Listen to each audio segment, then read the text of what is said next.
반갑습니다. 자, 우리가 지난 시간이지만 한 달 전이라서 분명히 기억이 안 나실 건데 간단하게 아주 짧게 후려쳐서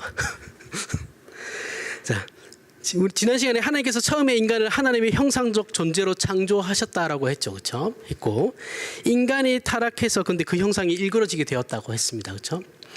그럼에도 불구하고 인간은 여전히 하나님의 형상적 존재로 살아간다고 했어요, 그죠? 이게 새록새록 기억이 나십니까? 자, 이것을 예수 그리스도께서 오셔가지고 이제 십자가의 죽으심으로 다시 회복시켜 주셨어요. 아담이 타락하기 전 상태로 우리를. 이거 엄청난 사건입니다. 그래서 예수 그리스도를 믿어 하나님의 형상이 회복된 모든 신자들이 여기 앉아 계신 모든 분들, 저를 포함해서 모든 분들이 이제 동일하게 가져야 하는 일이 있어요. 그러니까 예수를 믿는다고 하면 일명열애 없이 누구나 다 이 마음을 가져야 돼요. 그리고 동일한 사명이에요. 부르심이고 그게 뭡니까?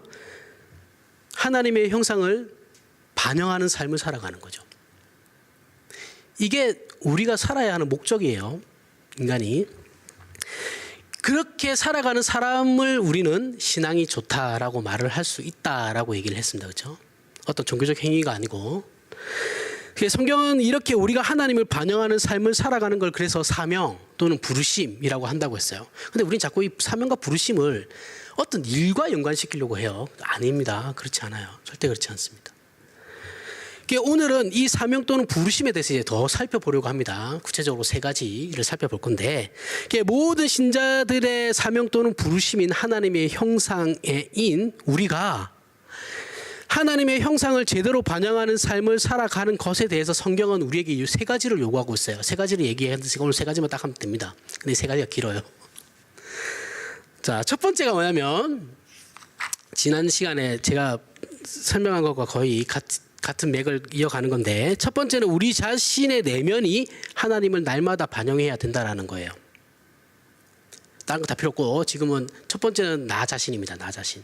하나님 앞에서의 나 자신. 타락하기 전 아담은 선험적 직관으로 하나님이 어떤 분이신지를 알았는데, 선험적 직관이라는 말은 철학 용어인데 어려운 말은 아닙니다. 그냥 태어나기 전 선천적 직관 이렇게 생각하셔도 되는데, 누가 알려주거나 경험하기 이전에 날 때부터 알고 있는 상태를 얘기하는 거예요. 그래서 이건 아담이 타락하기 전이니까 그렇게 놀라운 일은 아니죠, 그렇죠?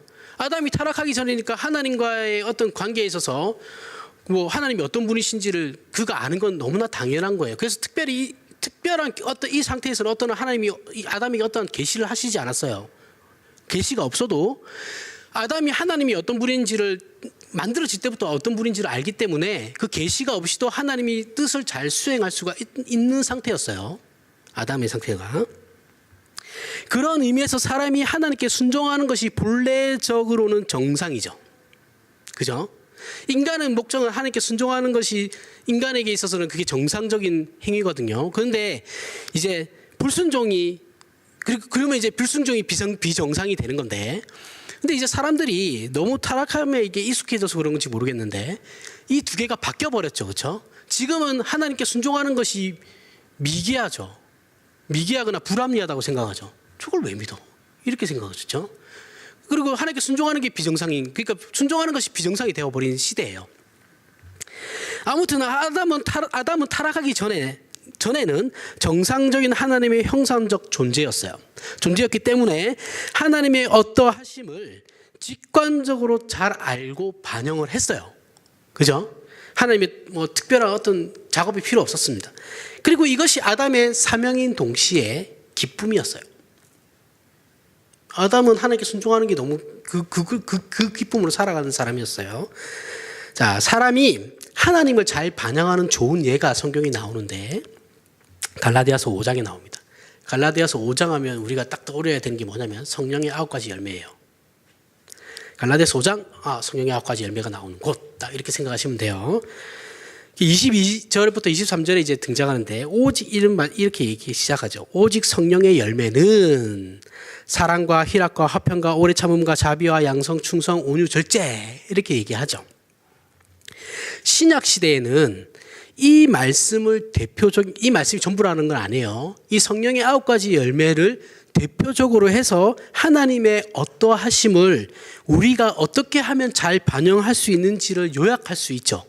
그러니까 우리는 하나님의 어떠하심을 우리가 나타내는 건 이 성령의 9가지 열매를 따라가면 되는 거구나라고 이제 그렇게 요약할 수 있어요. 그렇죠? 우리의 신앙을. 그래서 성자 하나님이신 예수 그리스도께서 친히 사람이 되셔서 하나님의 참 형상으로 이 땅에 오심으로 애매하고 모호했던, 구약시대 때는 모형론이라고 해서 예수 그리스도가 직접 드러나는 건 아니고 어떤 상징으로 이렇게 예표되었죠. 그렇죠? 모형되었죠. 근데 이게 이제 신약에 오면서 확실하게 드러났죠. 그렇죠? 그러니까 확실하게 보여주시는 본이 생긴 거예요. 이렇게 저렇게 살아가는 것이 하나님의 형상을 따라가는 거구나라는 것이 우리의 확실한 본이 생겼기 때문에 우리는 거기에 대해서 하나님 잘 모르겠는데 이렇게 얘기할 수 없다라는 거예요. 그렇기 때문에 우리는 이제 하나님을 더 쉽게 구약 시대에 살아갔던 사람들보다는 더 쉽게 반영을 할 수 있게 돼 있어요. 왜냐하면 우리에게 모범을 보이신 분이 있기 때문에. 그런데 그러니까 예수 그리스도의 어떠하심, 즉 예수 그리스도의 풍성하심이, 그분의 그 풍성하심이 우리에게 나타나는 것으로, 우리가 나타내는 것으로 나의 내면이 그 하나님의 어떠하심을 잘 반영하게 되는 거예요. 이거 말은 어렵게 했지만 내가 예수 그리스도를 닮아가려 하는 그것이 하나님을 잘 반영하는 것이다라는 거예요. 제가 말은 어렵게 했지만 어려운 내용은 절대 아닙니다. 자, 이것이 하나님의 형상됨의 의미예요. 하나님의 형상됨의 의미는 예수 그리스도를 닮아가는 것. 그렇죠? 구약 시대는 그럼 어떻게 했냐? 구약이 궁금하죠. 그럼 예수 그리스도가 구약에는 없었는데 어떻게 했습니까? 자, 아담은 그럼 구원을 받았나요? 궁금하죠, 그렇죠? 구약은 계시된 그 계시까지만 믿으면 구원이 받아요. 그러니까 예수 그리스도를 하나님께서 약속하신 거 있죠. 그 약속까지만 그 시대 사람들이 믿으면 구원은 받습니다. 구약의 구원은 그렇게 이루어지는 거예요. 왜냐하면 그것들이 전부 다 예수 그리스도를 예표하는 것이기 때문에.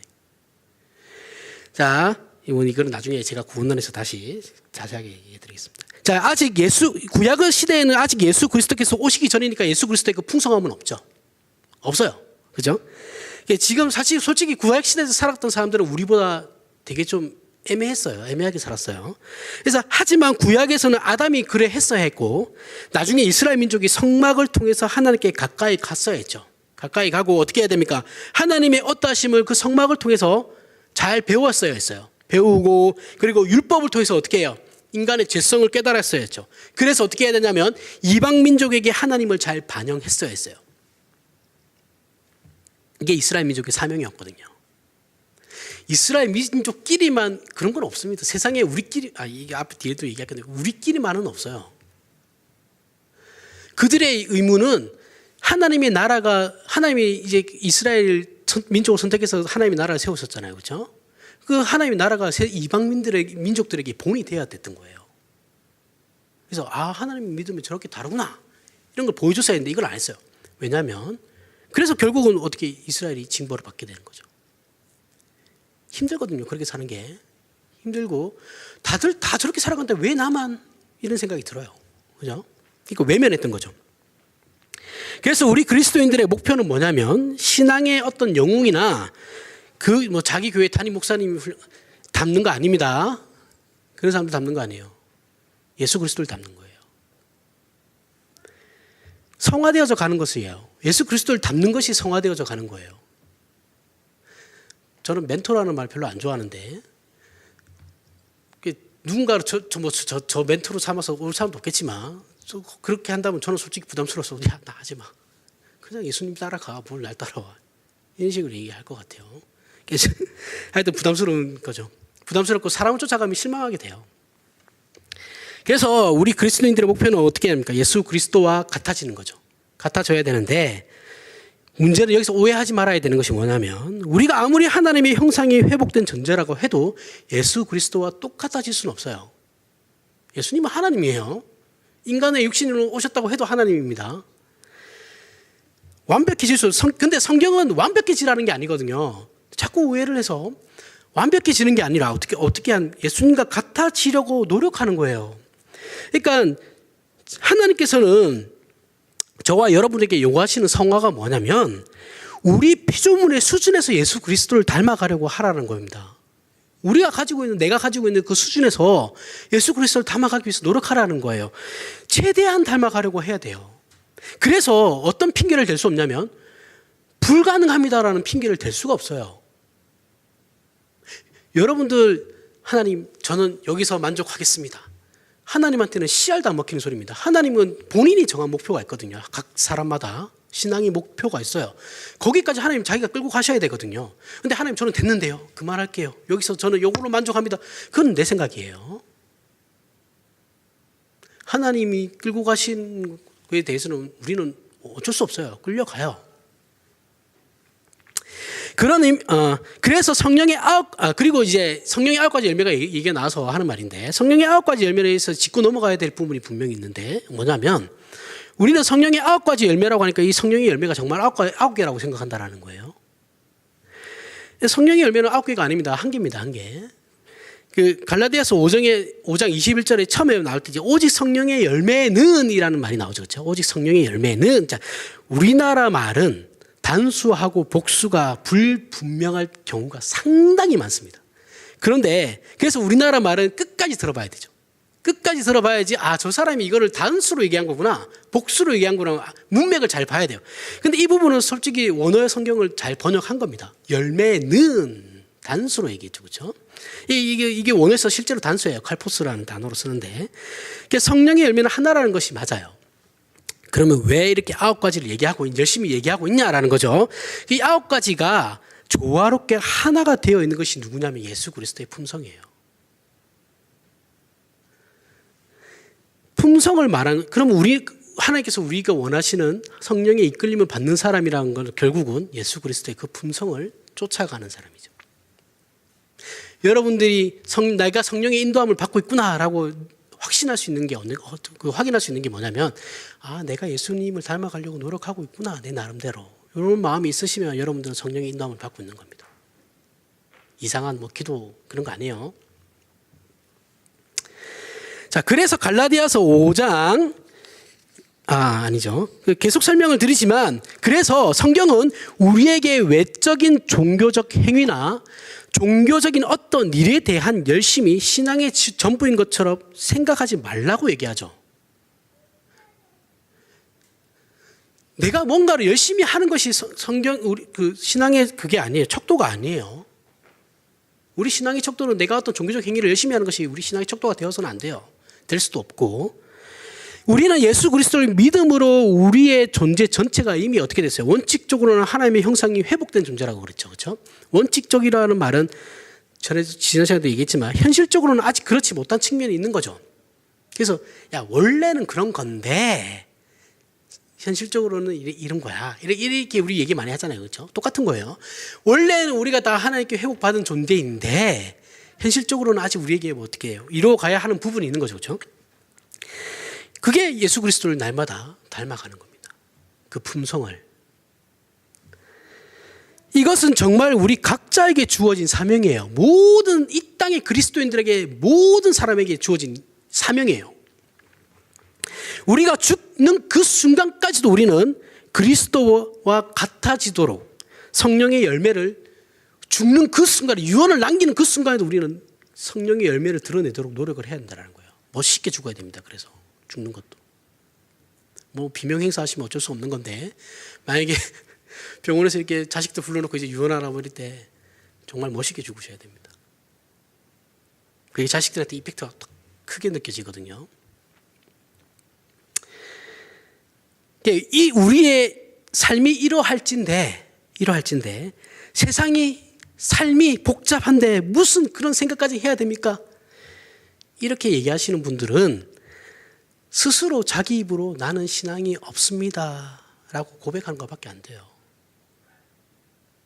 무슨 신앙을 그렇게 고민하고 복잡하게 그렇게 살아가야 됩니까? 이렇게 얘기할 수 없다라는 거예요. 그리스도인들은. 우리에게 예수 그리스도를 닮아가려는 일이 일어난다라는 것은 우리 안에서 내가 나는 잘 모르겠지만 어쨌든 내가 예수 그리스도를 닮아야 한다라는 그런 생각들이 계속 일어나고 그 마음이 내 마음에서 그런 일들이 일어난다라는 것은 우리 내면에서 지금 성화가 일어나고 있다라는 것이거든요. 우리 자신의 본성과의 싸움이 계속해서 일어나고 있다는 것을 얘기하는 거예요. 이거는 부인할 수 없는 증거죠. 그죠? 내가 예수를 믿고 있다라는.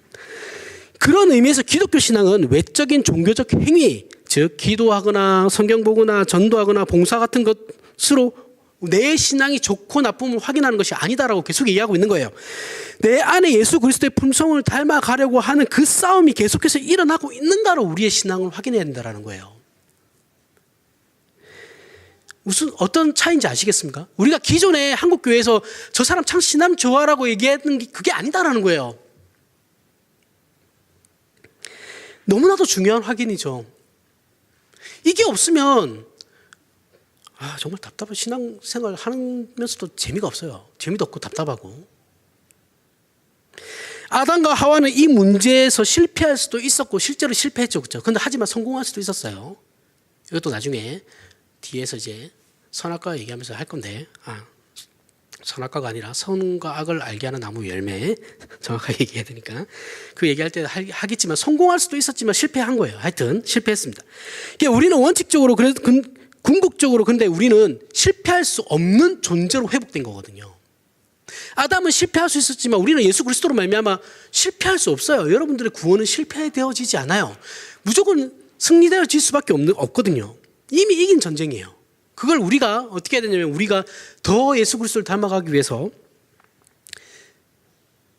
그것을 이루어져 가야 하는 숙제가 남아있는 거죠. 우리는 아담보다 훨씬 탁월한 상태의 구원을 받은 자들이에요. 훨씬 좋은 구원을 받은 거예요.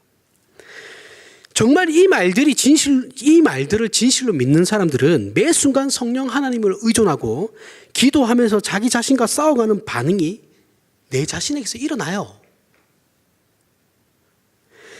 신앙을 제대로 이해한 사람이라면 이런 반응이 나올 수밖에 없어요. 내가 내 주변의 사람들에게 내가 나는 그런 의도는 아니었지만 말 실수를 가볍게 한 게 있는데 그 사람이 그걸로 상처받으면 내가 마음 너무 불편해요. 그죠? 그런 반응들이 일어난다라는 거예요. 이 사람은 정말 하나님께서 자기에게 맡겨주신 일을 성실하고 진실하게 해 나가게 돼요. 그리고 그 가운데 우리는 하나님의 형상을 드러내게 되는 것이죠. 하지만 예수를 믿는다고 하면서 이런 작업들을 하지 않고 그저 자신이 이 세상에서 잘 되는 것이 복이라고 생각하는 사람들은 하나님의 형상을 전혀 반영하지 않는 사람들이죠. 그러면 그의 삶은 하나님의 은혜로 살아가는 신자의 삶임에도 불구하고 저는 이런 사람들을 불신자라고 얘기하지 않아요. 신자의 삶임에도 불구하고 이웃들에게 아무런 메시지도 되지 못하고 자기 인생에 대한 답도 얻지 못할 뿐더러 행복함도 느끼지 못해요. 당연히 인생은 더 힘들죠. 그죠? 인생은 더 힘들고 고달프다고 느껴요. 그러면서 뭐라고 하냐면 예수 믿어도 아무 소용없구나. 교회 10년, 20년 다녀도 아무 소용없네. 이런 말이나 하면서 살아가요. 결국 신자임에도 불구하고 하나님의 은혜를 누리지 못하는 억울한 자가 돼요. 여러분들 이렇게 애쓰면서 교회 나오시고 예배 드리고 내가 살면서 어떻게든 그리스도인답게 살아가려고 노력하는데 하나님의 은혜를 누리지 못한 자가 된다고 이것만큼 억울한 게 어디 있어요. 그렇죠? 그러면 안 돼요. 우리가 그런 상태로 가면 안 됩니다. 그래서 우리 신자된 자들은 이 성화를 위해서 살고 죽는다라고 생각하셔야 돼요. 그 결단과 비장함이 우리 삶에서 늘 언제나 매 순간 있어야 돼요. 그리고 이 성화는 우리 내면에서 이루어지는 것이기 때문에 반드시 밖으로 드러나게 되어 있어요. 우리의 모습을 바라보면서 우리의 이웃들이 주변 사람들이 하나님의 어떠하심을 알 수 있어야 하죠. 이것이 하나님께서 우리에게 목표하시는 겁니다. 가끔 성도들과 얘기하다 보면 열심히 신앙하는 사람 중에 왜 나만 그래야만 하나요? 왜 나만 참아야만 하나요? 라고 얘기하시는 분들이 있어요. 이해 못하는 거 아닙니다. 저도 그러니까요. 다 이해해요. 억울하죠? 미쳐버릴 것 같은데. 그죠? 억울해서 심장이 터질 것 같은데 지금. 근데 있잖아요. 예수 믿는 사람들 됨의 의미가 이거거든요. 참아야 된다라는. 내가 예수 믿는 것이 바로 이것 때문에 참는 거, 이것 때문이거든요. 다른 것 없어요. 또 이것이 참된 인간의 모습이기도 하죠. 하나님의 형상이 제대로 반영된다는 것은 사실 일본주의에서 얘기하는 그 어떤 인간다움보다 더 인간다움을 의미해요. 니체의 책 중에 실존주의 철학자지 니체가 쓴 책 중에 이제 인간다움, 너무나 인간다움이라는 책이 있습니다. 보면 끌리죠. 제목만 보면. 근데 그 사람이 얘기하는 그 인간다움은 우리가 얘기하는 인간다움하고 달라요. 보시면 실망합니다. 자, 세상이 정의하는 인간다움이 아니죠. 그죠? 성경이 얘기하는 본래적 인간다움을 정의하는 겁니다. 그런 의미에서 우리가 예수를 잘 믿는데 사람이 사람 같지 않다라는 것은 성경적으로는 성립되지 않는 말이에요. 그죠? 우리가 예수를 잘 믿는데 사람이 사람 같지 않네라는 소리를 듣는 건 성경적으로는 성립되지 않는다라는 표현이에요. 근데 현실적으로는 이런 사람들 많죠. 그죠? 저 사람 참 사람 같지도 않은데 교회는 다닌데 희한하네. 우리 많이 보잖아요. 내 주변에도 많잖아요. 그죠? 우리 주변에도 많습니다. 그 이유는 왜 그런 사람이 생기냐면 그런 사람은 이유는 딱 하나밖에 없어요. 예수를 제대로 알지 못하고 제대로 믿지 않기 때문에 그런 겁니다. 예수를 믿지만 이들은 하나님의 형상 노릇을 제대로 하지 않아요.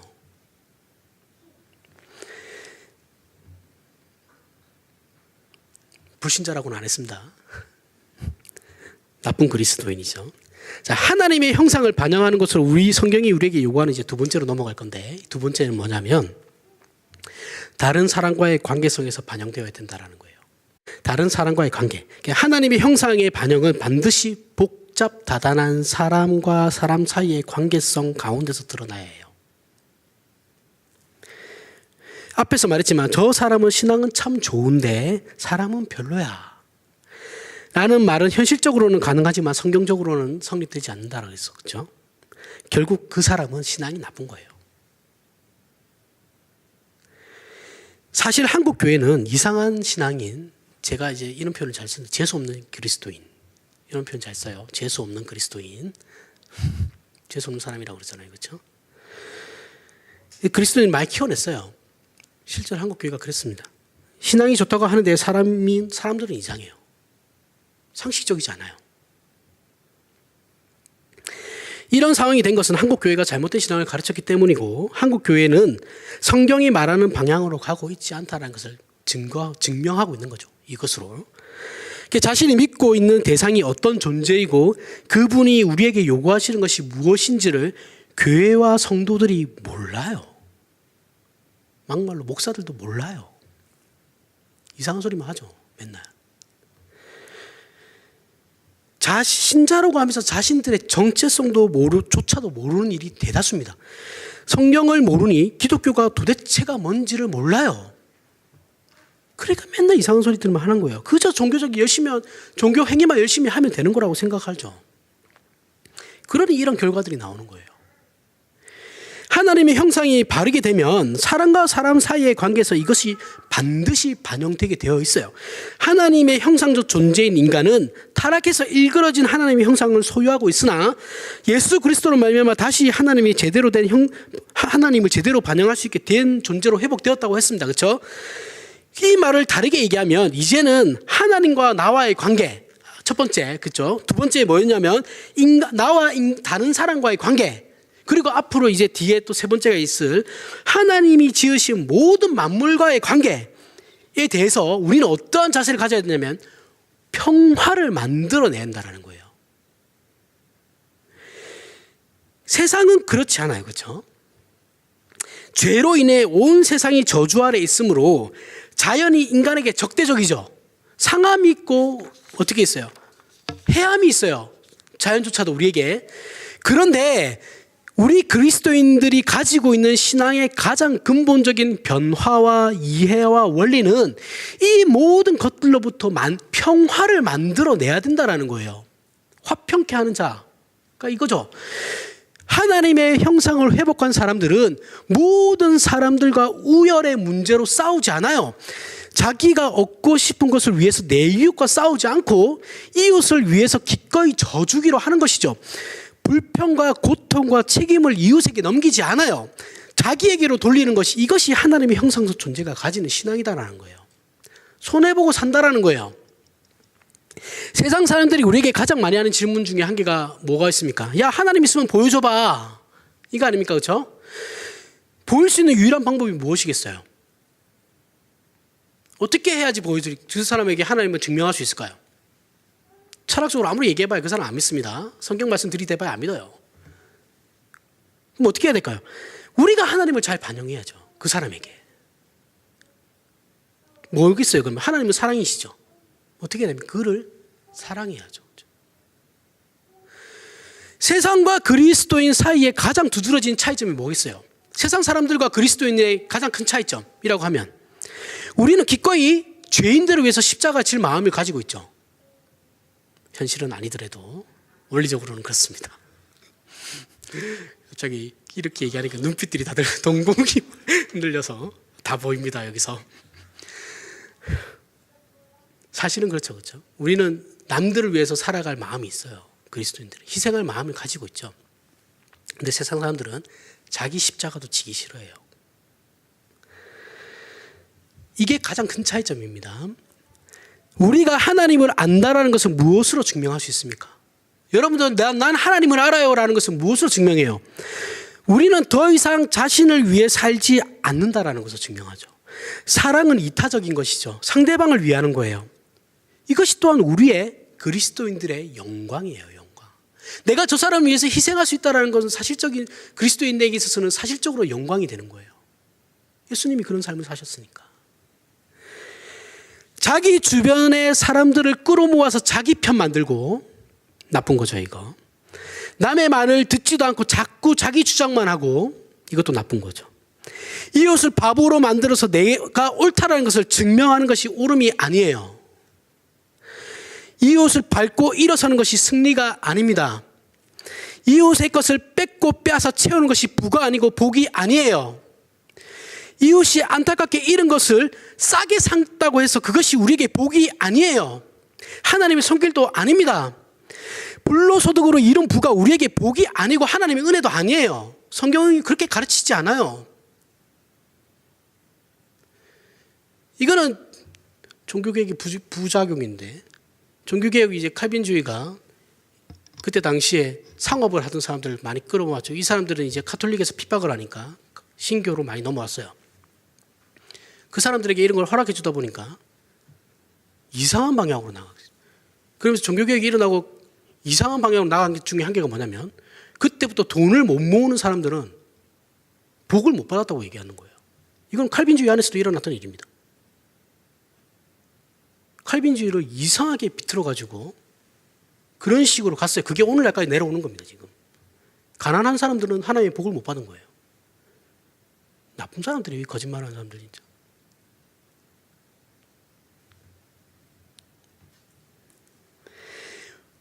오늘날 그리스도인들이 세상에서 승리하지 못하는 이유가 무엇 때문이라고 생각해요?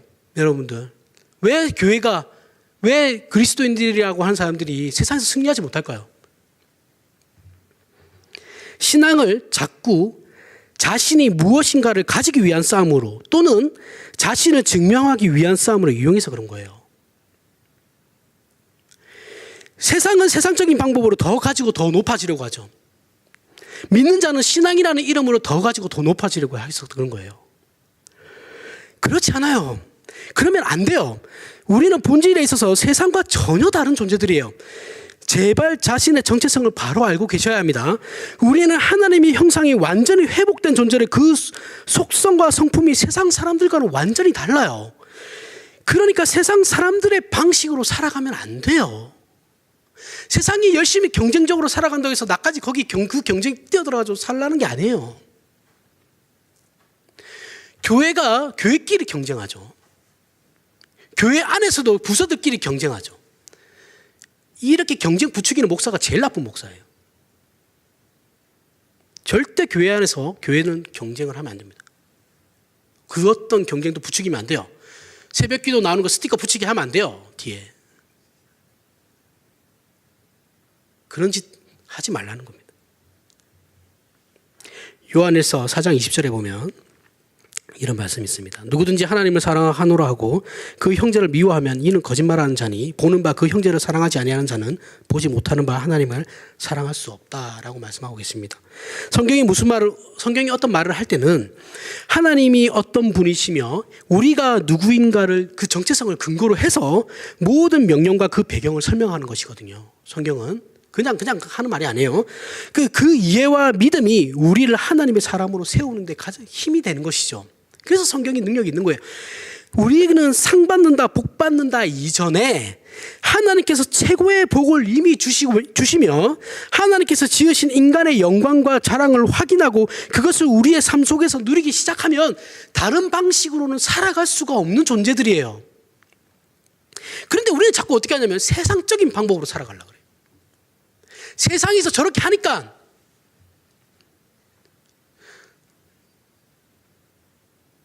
투자와 투기는 정말 애매한 거죠. 그렇죠?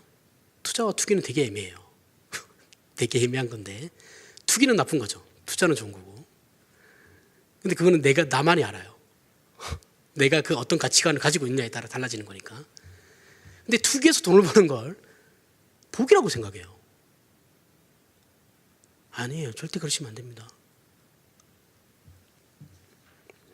그건 세상적인 방법이에요.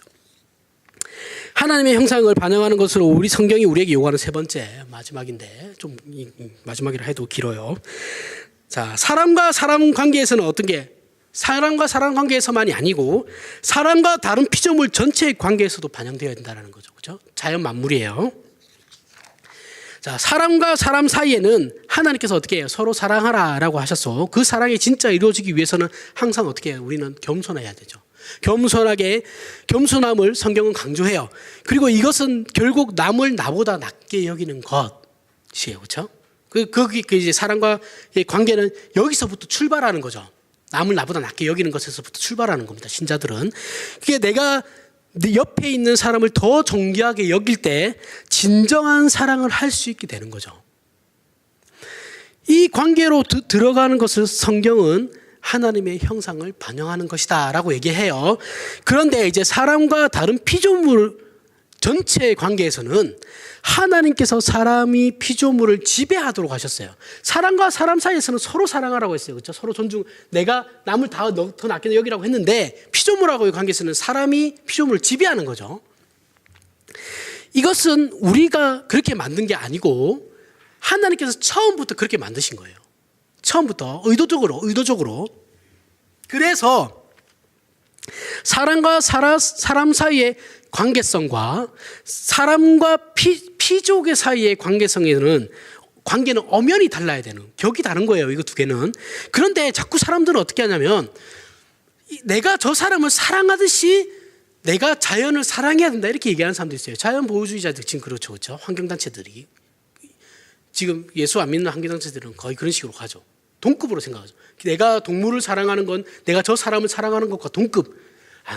그렇게까지는 아니에요. 그렇게 되면 안 돼요. 이건 다 격이 다른 겁니다. 그리고 하나님께서 인간에게 자연을 다스리라고 하신 말씀이 자연을 인간 마음대로 해도 좋다라는 말은 절대 아니에요. 인간에게 전제군주가 되어서 군림하라고 맡기신 것이 아니에요. 자연은. 자, 우주 만물의 주인은 오직 하나님밖에 없습니다. 우리는 이 자연을 청지기 된 자로 잘 돌봐야 하는 거죠. 청지기는 내 게 아니죠. 그렇죠? 남의 것 내가 그것을 위탁해서 하는 거죠. 우리는 이 피조개도 사랑하고 아끼면서 잘 돌봐야 됩니다. 환경을 지켜야 돼요. 그래서 우리는 창세기 1장 26절과 28절에 말씀이 나오는데 이 말씀을 창세기 2장에 하나님께서 아담에게 명령하신 동산을 지키게 하셨다라는 말씀과 연결해서 해석을 해야 돼요. 그냥 1장 26절 28절의 말씀만 가지고 이 상황을 이 성경을 해석해버리게 되면 이제 오해가 생기기 시작하는 겁니다. 아담과 하와는 동산을 잘 지키는 청지기로 부름받은 거예요. 근데 이제 이걸 없이 아담에게 명령한 그 명령 없이 2장의 말씀 없이 1장만 가지고 얘기하게 되면 인간들이 이제 오만해지기 시작하는 거예요. 하나님께서 세상을 정복하라고 했기 때문에 자기들 마음대로 환경을 파괴해도 된다고 생각하게 돼요. 생각했고 그리고 많은 사람들이 여기 동조했어요. 실제로 선국 사회가 그랬죠. 그렇죠? 그러면서 어떻게 했습니까? 그들이 마구잡이로 땅을 땅이며 그리고 땅속이며 바다며 바다속이며 하늘이며 정복해 나가고 캐내고 어떻게 했어요? 잡아들이고 훼손하고. 서구 열강들이 제국주의의 식민지에 대한 합리화도 여기서부터 나오는 거죠. 자신들이 식민지 다른 나라에 가서 이제 미개한 민족 가서 이제 식민지 예술을 전한다는 명목하에 뭐 식민지화 시켰죠, 그렇죠? 사실은 예술을 전한다는 건 핑계였어요. 그들이 경제 문제를 해결하기 위해서 식민지를 이루었던 건데, 하여튼 명분은 그랬어요. 이게 왜 그렇게 식민지화를 시켰냐 하면 하나님 그렇게 하라고 했을까? 우리가 미개한 민족 가서 우리 문화를 전하고 우수한 문화를 전하고 예수님 전하는 거 아니냐? 여기서부터 출발하는 겁니다. 상당히 오만한 거예요. 한국 교회에서는 가르치지 않아요. 가르치지 않아서 한국 교회 성도들은 잘 모르고 의식도 없지만 사실은 성경이야말로 그 어떤 환경 보호 단체들보다 더 환경에 대해서 선언하고 있거든요. 환경 보호에 대해서. 제가 이거 우리 교수님이 또 그러는데, 교수님의 말에 전적으로 동의하는데, 우리 교수님이 환경에 대해 관심이 많거든요. 제가 배웠던 교수님이. 그 교수님이 하는 말이, 내가 이거 아마 쌍팔년도에 얘기했으면 아마 빨갱이로 찍혔을 거야. 우리나라에서는 그만큼 그거에 대해서 얘기를 안 했다라는 거예요. 환경 보호에 대해서. 환경 지켜야 됩니다. 성경이 그 어느 단체보다 이거에 대해서 강조하고 있어요.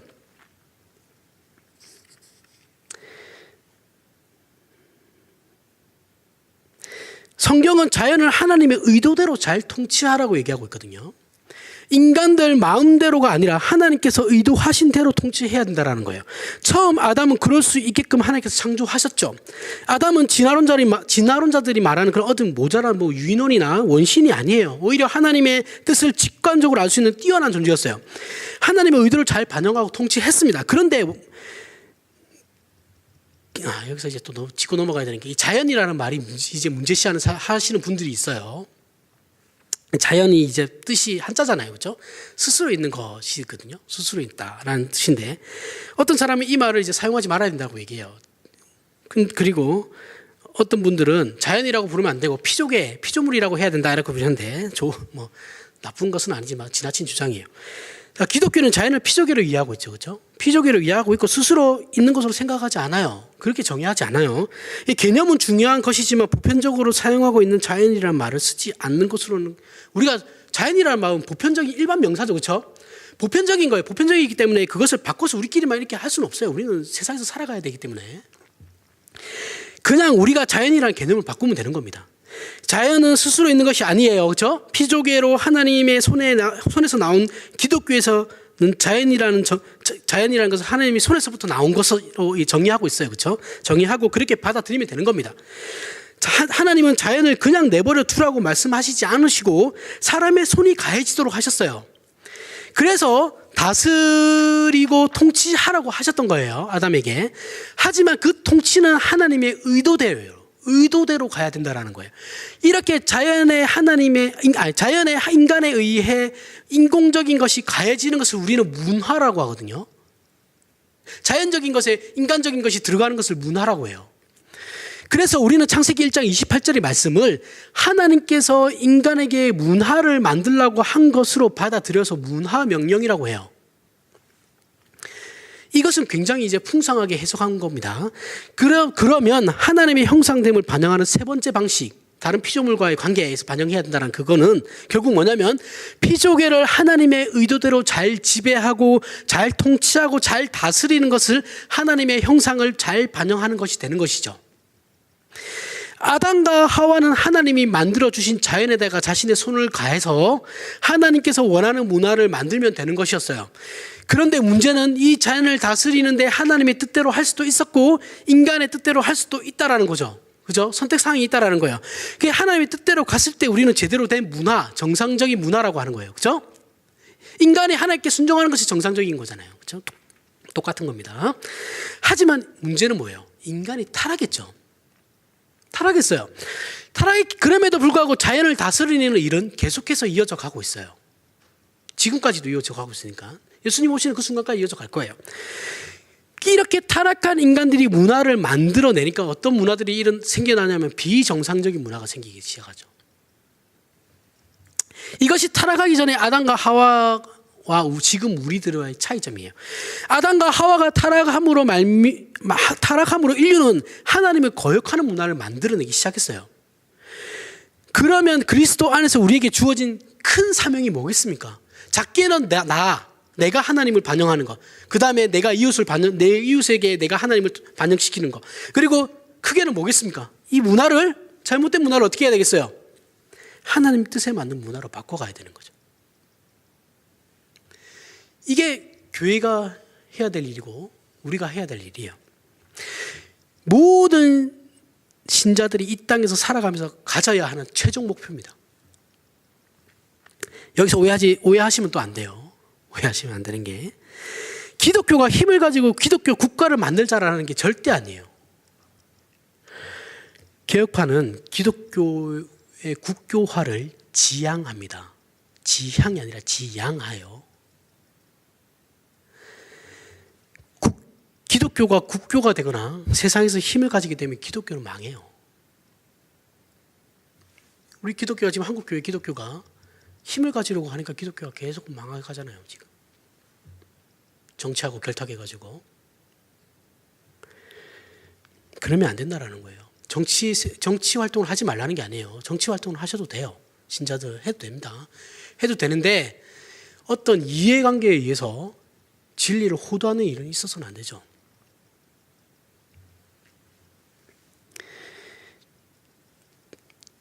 그 기독교 하여튼 국교화는 절대 안 됩니다. 기독교가 우리가 추구하는 게 아니에요. 하지만 문화 변혁에서 사회 정의에 대한 문제는 얘기할 수 있어요. 문제에 대해서는 물론 세상이 말하는 정의가 아니라 성경이 말하는 하나님의 정의를 얘기하는 겁니다. 그러나 세상도 얘기하고 성경도 얘기하는 동일한 보편적 정의에 대해서는 우리는 그들과 함께 목소리를 낼 수 있어요. 예를 들어서 이제 불합리한 사회 구조 같은 경우는 바꿀 수 있죠. 그리스도인들도 여기에 대해서 목소리를 낼 수 있습니다. 자, 하나님의 형상됨은 궁극적으로 이 세상을 하나님의 뜻대로 지배하는 것으로부터 표현되는 거예요. 이것을 제대로 하지 않으면 우리에게 주어진 사명을 제대로 하지 않는 것이 돼요. 예수를 믿는다고 하면서도 이 세상의 문화가 어떻게 되든 전혀 관심이 없다면 이 세상의 문화를 사탄과 그 무리들에게 내어주는 꼴이 되는 것이거든요. 창조 때 하나님께서는 하나님의 뜻대로 된 문화가 세상에 있기를 원하셨어요. 그랬을 때 우리 인간의 하나님의 형상됨이 드러나는 것입니다. 그럼 하나님께서 우리에게 요구하시는 것이 뭐겠냐라는 거예요. 도대체 그리스도인들이 하나님의 영광을 위해서 산다라는 것이 도대체 뭐겠어요? 그놈의 영광, 잘 알지도 못하는 영광을 위해서 맨날 입으로만 떠들죠. 그 하나님의 영광이 뭐겠어요? 하나님을 반영하는 삶을 사는 거죠. 그렇죠? 그게 하나님께 영광이 되는 거예요. 내가 성경 한 구절 더 외우고, 아니, 그런 거 상관없습니다.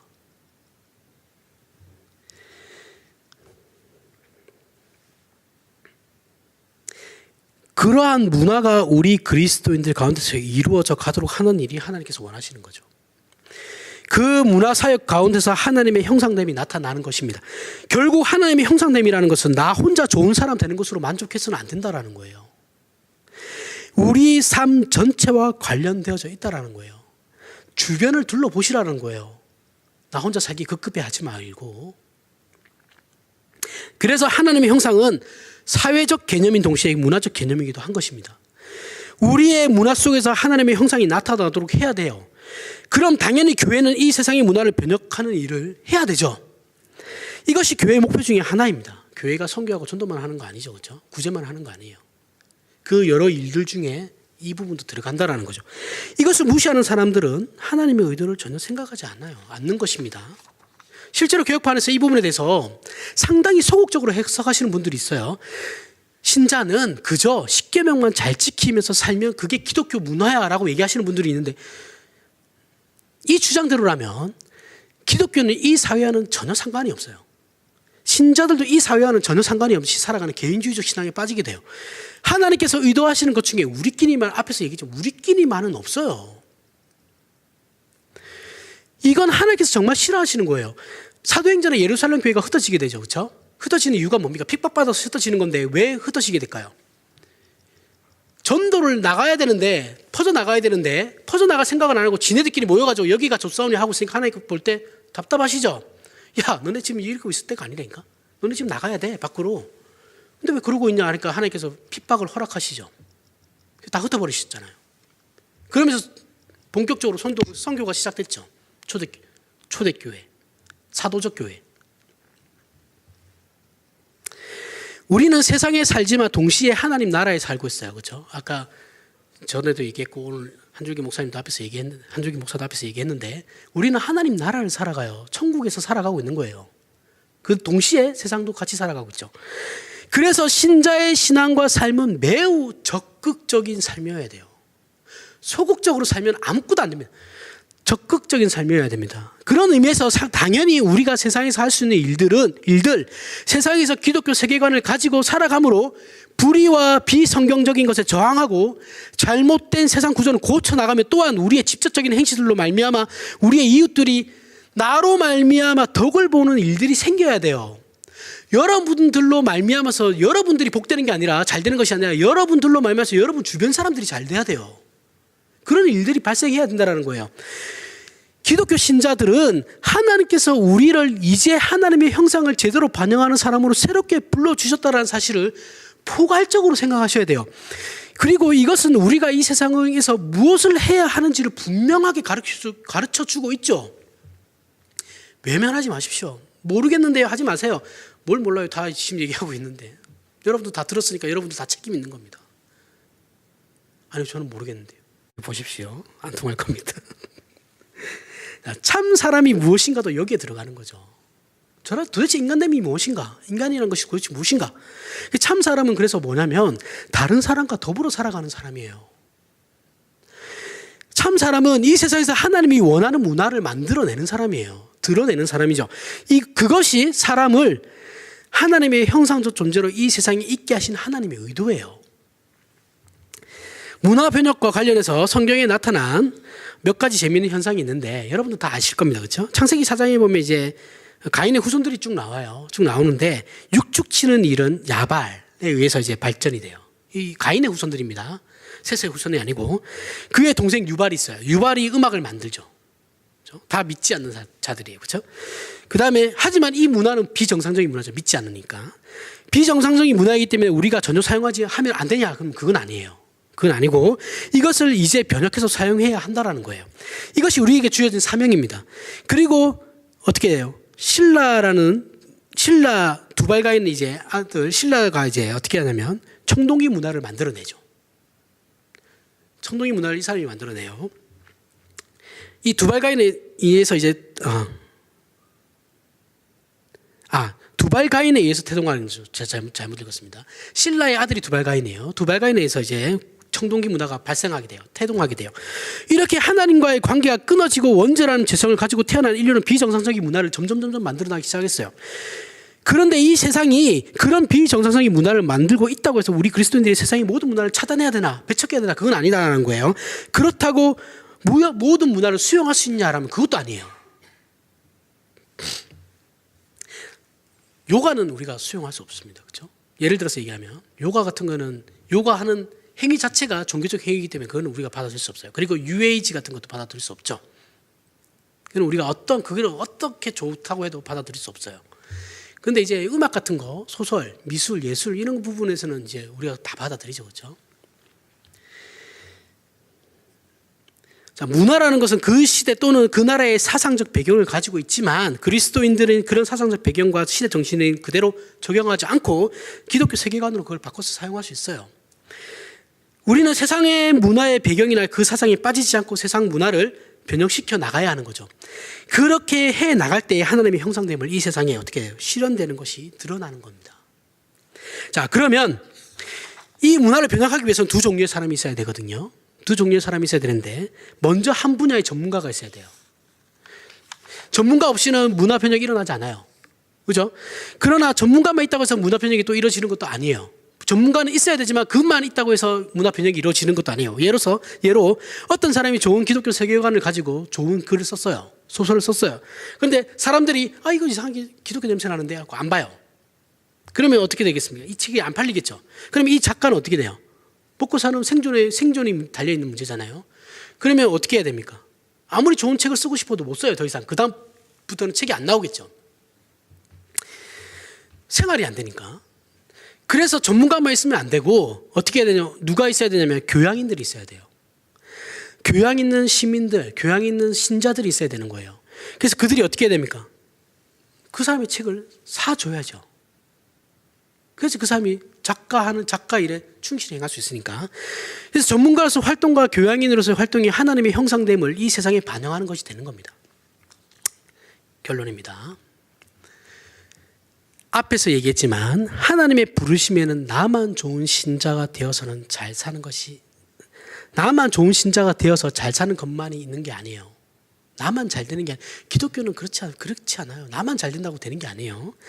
우리는 우리 자신뿐만 아니라 우리 주변도 살펴보고 돌봐야 합니다. 우리가 그리스도인이 된 것으로 내 주변에 믿지 않는 사람들이 덕을 봐야 돼요. 그러기 위해 우리는 내 주변 사람들에 대해서 넉넉함을 가져야 돼요. 그가 좀 못났더라도 이해해 주려고 노력을 하는 거죠. 작은 것부터 말입니다. 큰 거 하라는 거 아니에요. 작은 것부터 실현하시면 됩니다. 더 나아가 우리는 하나님이 주신 자연과 인류의 문화를 군림하는 자세로 취하려고 하면 안 돼요. 하나님께서 의도하시는 대로 사랑으로 이 자연을 잘 가꾸어야 합니다. 예로 친환경 제품 사용하든지 분리수거 잘하는 것, 작은 실천이죠, 그렇죠? 그리고 플라스틱이나 비닐을 되도록이면 사용하지 않는 것, 이런 것도 다 들어가는 겁니다. 사회 정의도 성경이 말하는 정의를 우리는 이 세상에서 펼쳐 나가야 됩니다. 기독교는 정치에 참여하면 안 돼. 그런 말 하는 사람 이상한 사람이에요. 기독교는 정치에 참여해도 됩니다. 자신 소신껏 하시면 돼요. 잘못된 세상 구조로 소외되거나 가난한 사람들이 생겨서는 안 돼요. 그리고 그러기 위해서는 우리는 교양 있고 의식 있는 한 나라의 시민으로, 그리고 동시에 하나님 나라의 백성으로 이 세상에 하나님의 정의가 나타나게 온전한 하나님의 형상적 존재로 살아가야 돼요. 이 모든 일을 행하기 위해서 우리에게 필요한 것은 수동적인 신앙이 아니라 적극적인 신앙을 소유해야 된다는 것이죠. 성경에서 말하는 신앙은 언제나 적극적인 신앙을 얘기하는 겁니다. 자발적인 것, 강압적인 거 아니에요. 그리고 이 일은 누구에게 책임을 전가할 수도 없어요. 우리 모든 그리스도인들 각자에게, 여러분과 저에게 각자에게 책임이 하나님께서 부여하신 거예요. 우리가 다 하나님 앞에 각자가 부름 받았으니까요. 하나님의 형상적 존재인 저와 여러분, 그리고 이 세상 모든 그리스도인들이 이 일들을 위해 나아가야 하는 것입니다. 우리가 바로 주인공이에요. 기도하겠습니다.